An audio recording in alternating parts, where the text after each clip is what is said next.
گیا، حضور کی ڈاچی کی حفاظت کرنے والے کو لگ گیا، لیکن سرکار دو عالم صلی اللہ علیہ وسلم جب تشریف لائے تو آپ نے دیکھ کر فرمایا انی ارا ما لا ترى، جو میں دیکھوں تم نہیں دیکھ سکتے، ہوا فی النار، وہ دوزخ میں ہے۔ اور یہاں تک فرما دیا کہ میں محمد الرسول اللہ صلی اللہ علیہ وسلم کی آنکھیں دیکھ رہی ہیں، ایک چادر آگ کی بھاپ کی بن کر سارے جسم کو لپٹی ہوئی ہے۔ ابھی قبر میں نہیں گیا، ابھی قیامت نہیں آئی، ابھی دوزخ میں نہیں گیا، یہاں چادر میں لپٹا ہوا ہے۔ ارے تیری میری آنکھ شک کر سکتی ہے، ہمارے کانوں میں شک ہو سکتا ہے، محمد عربی صلی اللہ علیہ وسلم کی زبان میں شک نہیں ہو سکتا۔ فرمایا کہ ایک چادر اس نے مال غنیمت میں سے چرا لی، یوں ہی بغیر فیصلے کے، بغیر تقسیم کے اٹھا کر اوڑھ لی۔ آج میں محمد کریم صلی اللہ علیہ وسلم دیکھ رہا ہوں، وہ چادر اس کے بدن پہ آگ کی بن کر لپٹی ہوئی ہے۔ اندازہ لگایا، میرا تیرا خیال بھی نہیں ہو سکتا۔ کسی کے 4 پیسے اٹھا لیے، کسی کی جوتی اٹھا لی، کسی کی چادر اٹھا لی، اس کو لوگ گناہ بھی نہیں سمجھتے۔ اور کیا ہوا یار، ایک کپڑا اٹھا لیا، کیا ہوا 10-5 روپے اٹھا لیے، خدا کی قسم تباہی کے لیے اتنا ہی کافی ہو سکتا ہے۔ حضرت سعد رضی اللہ تعالی عنہ اسی وقت یہ عرب والوں کی جوتیوں میں تسمے لگے ہوتے ہیں، بے تسمے لے کر آیا ایک صحابی اور حضور کی خدمت میں حاضر کر کے عرض کرنے لگا، یا رسول اللہ، مال غنیمت کے ڈھیر میں سے میں نے یہ 2 تسمے اٹھا کر اپنی جوتیوں میں لگا لیے تھے، میں یہ واپس کرتا ہوں۔ آپ صلی اللہ علیہ وسلم نے لینے سے انکار فرما دیا اور فرمایا میں اب نہیں لیتا، یہ تسمے نہیں ہیں، یہ جہنم کے انگارے ہیں۔ تو فرمایا وما اصابکم من مصیبت فبما کسبت ایدیکم ویعفو عن کثیر۔ فرمایا نہیں آتی کوئی مصیبت، نہیں آتا کوئی عذاب، نہیں آتا کوئی تکلیف، فبما کسبت ایدیکم، تمہارے ہاتھوں کی کرتوت ہوتی ہے، تمہارے نام اعمال کا نتیجہ ہوتا ہے۔ کبھی قرآن کریم میں مالک کائنات نے فرمایا ظہر الفساد فی البر والبحر، زمین میں، زماں میں، خشکی میں، تری میں، پانی سے طرح طرح کے عذاب آ گئے، مصیبتیں آ گئی۔ الہی یہ کیوں آ گئی؟ فرمایا فبما کسبت ایدیکم، تمہارے نام اعمال کا نتیجہ ظہر الفساد فی البر والبحر بما کسبت ایدی الناس لِيُذِيقَهُمْ بَعْضَ الَّذِي عَمِلُوا لَعَلَّهُمْ يَرْجِعُونَ۔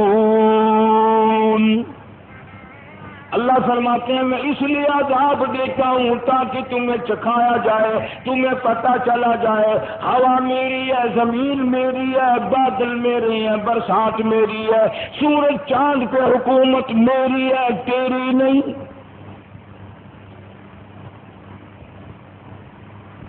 اور ایسا وقت بھی آنے والا، قرآن سچا، قرآن کا بھیجنے والا سچا، جس کی ذات پہ حضور کریم صلی اللہ علیہ وسلم پہ قرآن آیا وہ سچا، لانے والا جبریل امین بھی سچا، سارا کلام الہی سچا، تمام کی تمام باتیں اس میں سچی سچی ہیں۔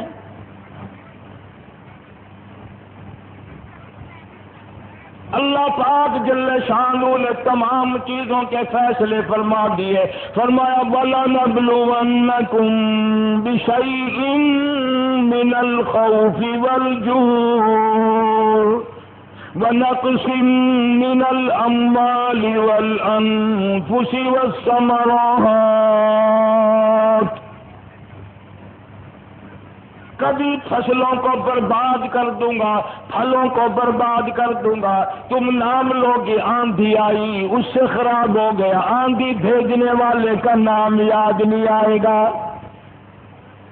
کبھی بارش کا نام لوگے، بارش سے فصلیں خراب ہو گئی، بارش برسانے والے کا نام کبھی تیری زبان پہ نہیں آئے گا، پانی بھیجنے والے کا نام نہیں آئے گا، کبھی کسی چیز کا نام لے گا۔ فرمایا الیوم نختم علی افواہہم،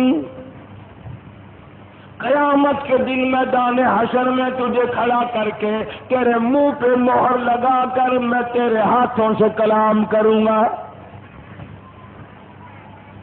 زبان پر مہر لگ جائے گی۔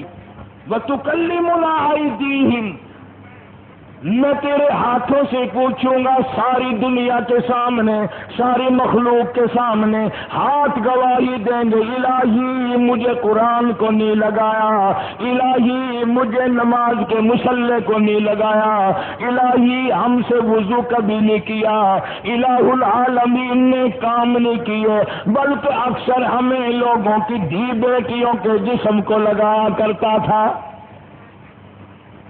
وَتُكَلِّمُنَا أَيْدِيهِمْ، صاف لفظ ہے، ہاتھوں سے پوچھوں گا، وَتَشْهَدُ أَرْجُلُهُمْ بِمَا كَانُوا يَكْسِبُونَ،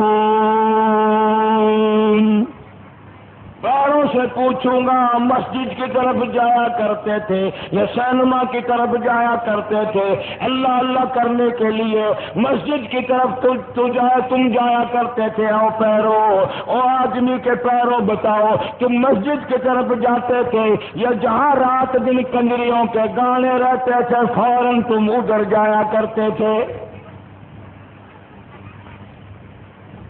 ہاتھ تیرے خلاف گواہی دیں گے، پیر بھی تیرے خلاف گواہی دیں گے۔ وَلَوْ نَشَاءُ لَطَمَسْنَا عَلَىٰ أَعْيُنِهِمْ، آنکھوں سے اللہ پاک فرماتے ہیں میں پوچھ لوں گا، تم سے قرآن دیکھا یا مسجد دیکھی یا لوگوں کی بہو بیٹیوں کو دیکھا، VCR دیکھا، بدماشی دیکھی، حرام خوری تم سے کی یا قرآن کی تم نے زیارت کی؟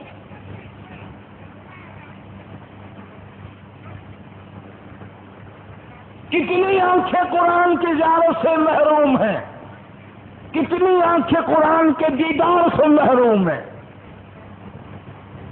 کتنی آنکھوں پر رات دن اللہ کی لعنت برستی ہے۔ بس یہ سمجھ رکھا ہمیں پوچھنے والا کوئی نہیں۔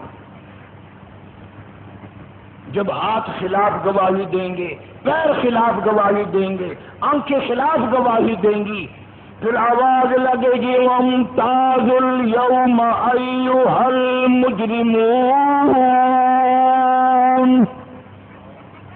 او ظالموں، قاتلوں، چوروں، بدماشوں، ڈاکو، حرام خوروں، وَامْتَازُ الْيَوْمَ أَيُّهَا الْمُجْرِمُونَ،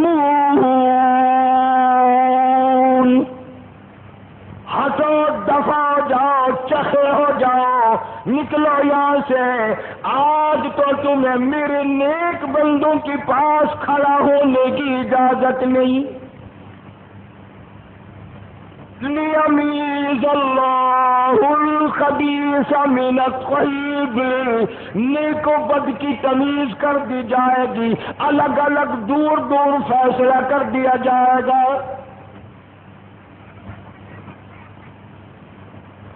کیا بنے گا اس وقت؟ کیا کر سکیں گے؟ نہ جرت ہے، نہ طاقت ہے، نہ مجال ہے، نہ ہمت ہے، کچھ بھی نہیں ہو سکتا۔ سارے جہان کی باتیں غلط ہو سکتی ہیں، اللہ کا قرآن غلط نہیں ہو سکتا۔ یہ وقت آنا ہے، تم سب کے لیے یہ وقت آنا ہی آنا ہے۔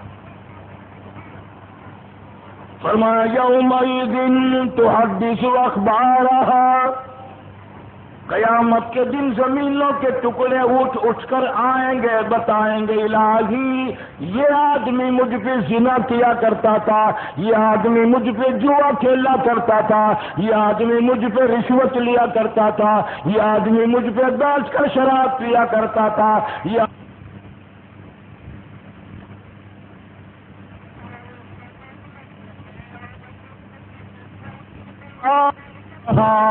زمین کے ٹکڑے دیواریں اٹھ اٹھ کر گواہی دیں گی۔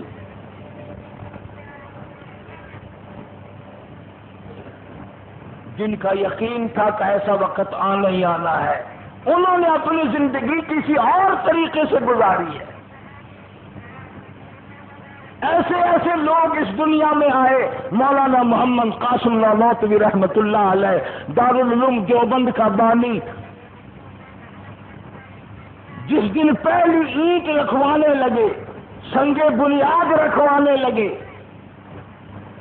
یہ اس بات کا جواب دے رہا ہوں، تم سارے سوچتے ہوگے او جی کون ہے، سارے ایسے ہیں، سبھی گانا سنتے ہیں، سبھی لوگوں کی عورتوں کو تاڑتے ہیں، سبھی بے ایمانی بدماشی سبھی کرتے ہیں، کون نہیں کرتا؟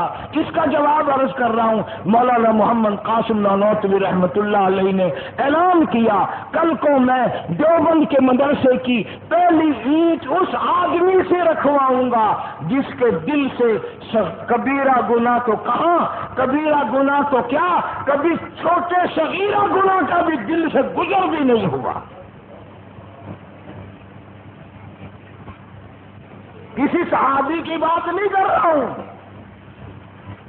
یہ 200 سال کے قریب، 200 بھی پورے نہیں ہوئے، اتنا بڑا جید عالم، اتنا بڑا عامل کہتا ہے میں ایسے آدمی سے پہلی اینٹ رکھواؤں گا جس کے دل سے کبیرہ گناہ کا ارادہ تو کیا، کبھی صغیرہ گناہ کا ارادہ بھی نہیں گزرا۔ وہ بھی تو آدمی تھا، وہ بھی تو انسان تھا، وہ بھی تو کھانے پینے والا تھا۔ اور صبح کو مولانا محمد قاسم نانوتوی رحمۃ اللہ علیہ دیوبند شہر کے ایک سید آدمی، شہزادہ سادات کے خاندان کا میاں منع شاہ رحمۃ اللہ علیہ کو اٹھا کر لائے۔ میاں منع شاہ رحمۃ اللہ علیہ نے مدرسے کی بنیاد کی پہلی اینٹ رکھی، اور اس زمانے کی بڑی قیمت تھی، 1 روپیہ میاں منع شاہ نے مدرسے کو چندہ دیا۔ پھر تمہیں بعض لوگ یہ ہوٹلوں پہ بیٹھنے والے کہتے ہیں کہ دیوبندی ولیوں کو نہیں مانتے، برکتوں کو نہیں مانتے۔ ہم تو اتنا مانتے ہیں کہ اتنا کوئی بھی نہیں مانتا۔ وہ روپیہ جو میاں منع شاہ رحمۃ اللہ علیہ نے چندے میں دیا تھا، 200 برس ہو گئے، دیوبند کے علماء اس روپے کی اب تک حفاظت کر رہے، خزانے میں رکھا ہوا ہے کہ یہ روپیہ برکت والا ہے۔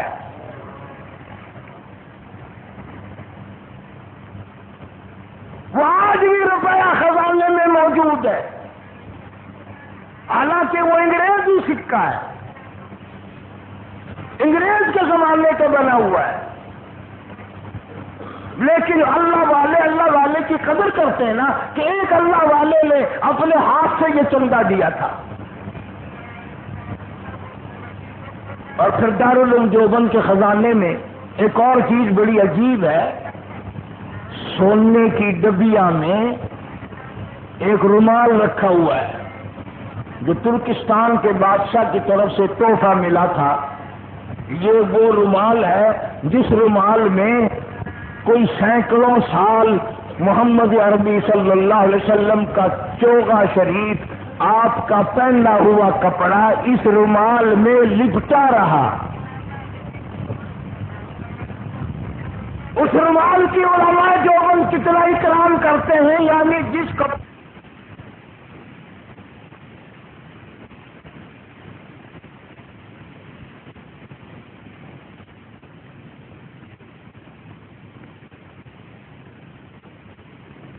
کی پوری جماعت کا یقین تھا